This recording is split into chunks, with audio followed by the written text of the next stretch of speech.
Mga Mars, eto na malapit na ang pasukan. Kaya naman todo linis tayo ng mga school shoes na pwede pang magamit ng ating mga chikiting. Ay, correct. Sa pagbili ng sapatos, look at that. O, diba? Dapat yung matibay na, affordable pa. Oh, yes. Salita muna ako, bitawan Break ka ko muna sa paglilinis. Oh, yeah. Kung shoe hunting ang agenda nyo today, aba perfect ang Back to School Bazaar na ibibida ni Maring Love dyan sa Shoe Capital of the Philippines, ang Marikina. Ay, pustahan tayo. Magsha-shopping yan. Syempre. Kasi si Joke kailangan ng school shoes, diba? Tsaka Kaya bag. mga Sir Audrey. Ay, pabili na rin kay Audrey. Maring Love, size nakapili daw. ka na ba ng sapatos para sa anak mo? Hi, Jove. Dapat pinadala namin yung papel na nakaano Si yung- Audrey, yung na, paalam. love, Audrey, size na 12. nga mga mare!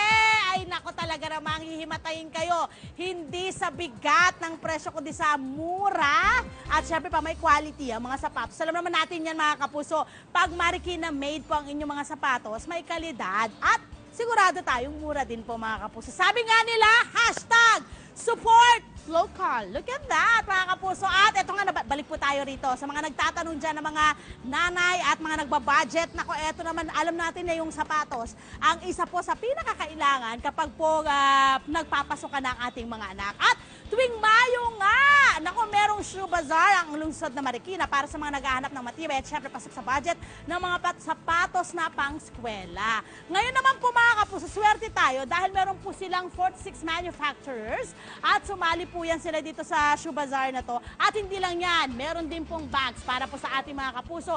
Yan po ay, nako, suportado ng lokal na pamahalaan ng Marikina. Gusto po nilang ma-promote ng husto ang Marikina made shoes. Syempre yung mga sapatos dito, meron pong synthetic leather at meron din pong genuine leather mga kapuso. Pasok din po yan. Yung mga sapatos iba-iba. Merong casual shoes, yung mga nakikita nyo ngayon sa inyong monitor.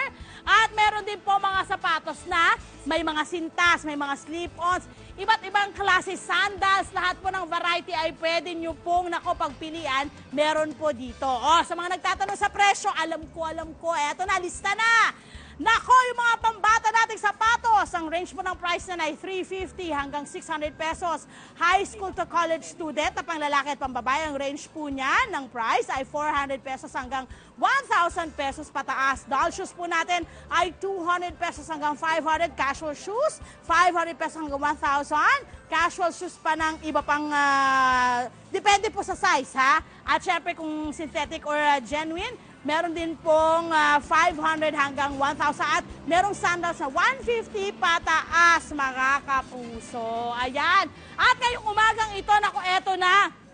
Ang talaga namang proud na Marikenyo, ang proud sa kanilang mga produkto. Good morning, Sir Noel! Siya po ang gumawa, guys, ng pinakamalaki pares ng sapatos na nakapasok sa Guinness Book of World Records. Sir Noel, ako, ano bang Yes, anong sabi niya gusto nang i-invite lahat ng mga nagpo-produce ng itong ating mga sapatos. Go, Sir Noel!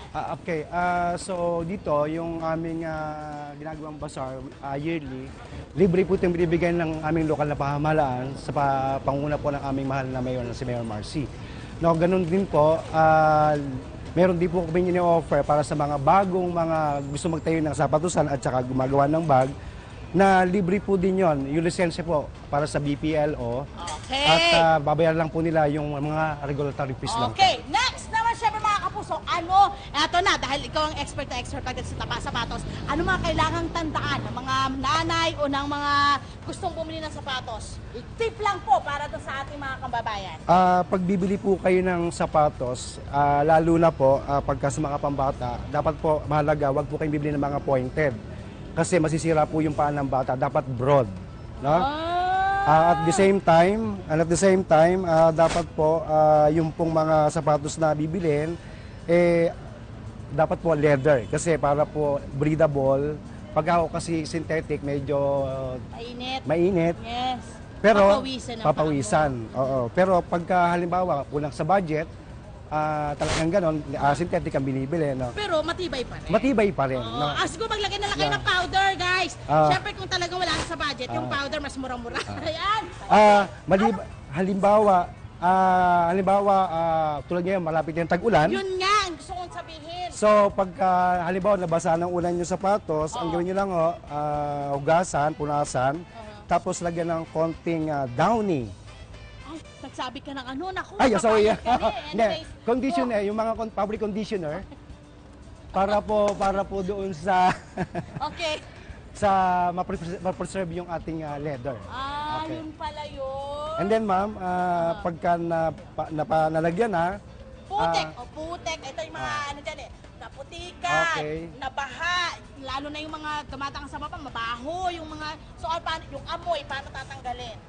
yung pagtanggal ng amoy, yun, gagawin ng fabric conditioner o kaya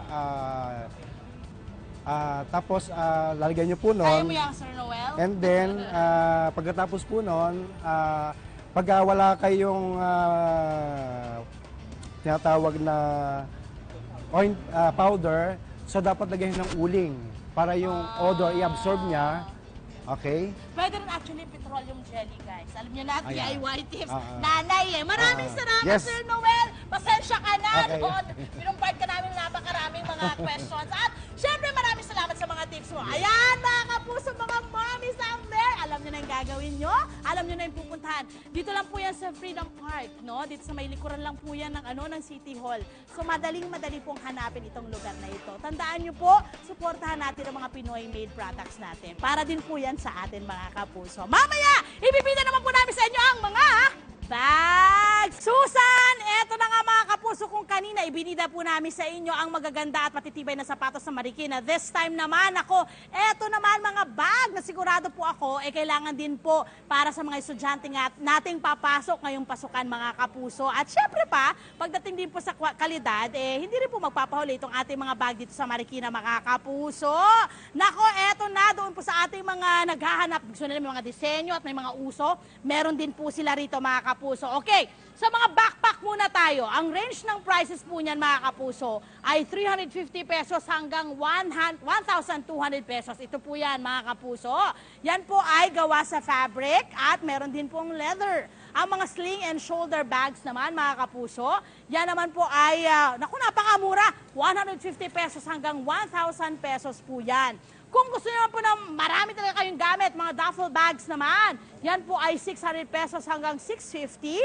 At kung gusto niyo naman po ng mga kikay bag, mga kikay bags naman po ay 580 pesos naman. Yan pong lahat yan mga kapuso ay dito nyo mabibili sa Back to School Bazaar ng Marikina na open nga po ng 9 a.m. hanggang 7 p.m. every day.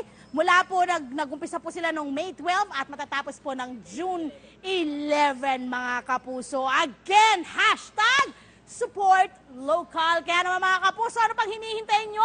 Samahan niyo na ako rito ngayong umaga at syempre sa mga susunod pang araw. Naku, humabol na po kayo. Yan po muna ang update ko rito mula sa Marikina. Balik sa iyo, Susan!